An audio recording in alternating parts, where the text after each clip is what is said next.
ভবিষ্যতে নারীদের পোশাক ও ব্যক্তিগত ধর্মীয় জীবনচার নিয়ে যাতে কেউ এ ধরনের বিদ্বেষমূলক বক্তব্য প্রদানের দুঃসাহস না দেখায়, সেজন্য আজকের কর্মসূচি থেকে আমরা নিম্নোক্ত দাবি পেশ করছি। জনাব মোশাররফ ঠাকুরের বক্তব্যে সরাসরি ধর্মীয় অনুভূতিতে আঘাত খাবার থানার গায়ে প্রচলিত আইন অনুযায়ী অবিলম্বে তার বিরুদ্ধে আইনি ব্যবস্থা গ্রহণ এবং দৃষ্টান্তমূলক শাস্তি নিশ্চিত করতে হবে। 2 নম্বর, বাংলাদেশের সংবিধান অনুযায়ী প্রত্যেক নাগরিকের নিজ নিজ পছন্দ মতো ধর্মীয় পোশাক, নিকাব বা হিজাব পরিধান করার পূর্ণ অধিকার রয়েছে। এই সাংবিধানিক অধিকার রক্ষা এবং ধর্মীয় পোশাকে বাধা বা কটূক্তিকারী ব্যক্তিকে ব্যক্তির বিরুদ্ধে রাষ্ট্রকে কার্যকর পদক্ষেপ নিতে হবে।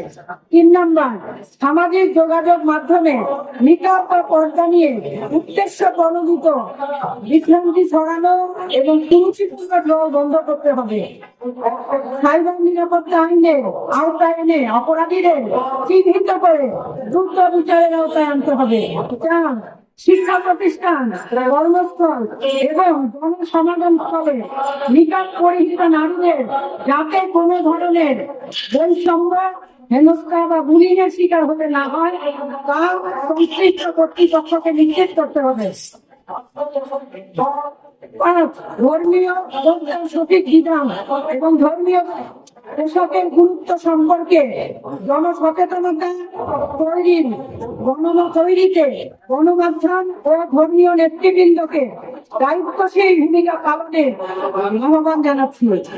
6, জনাব মোশাররফ হোসেন ঠাকুরকে কুরুচিপূর্ণ ও বিদ্বেষমূলক মন্তব্যের জন্য জনসমক্ষে নিঃশর্ত ক্ষমা চাইতে হবে এবং অচিরেই তার বক্তব্য প্রত্যাহার করতে হবে।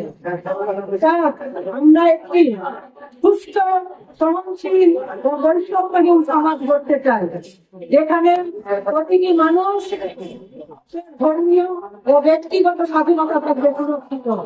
তাই আমরা সকলকে অন্যের বিশ্বাসের প্রতি শ্রদ্ধাশীল থাকা এবং যে কোনো ধরনের বিদ্বেষমূলক বক্তব্য প্রদান থেকে বিরত থাকা উদাত্ত আহ্বান জানাচ্ছি।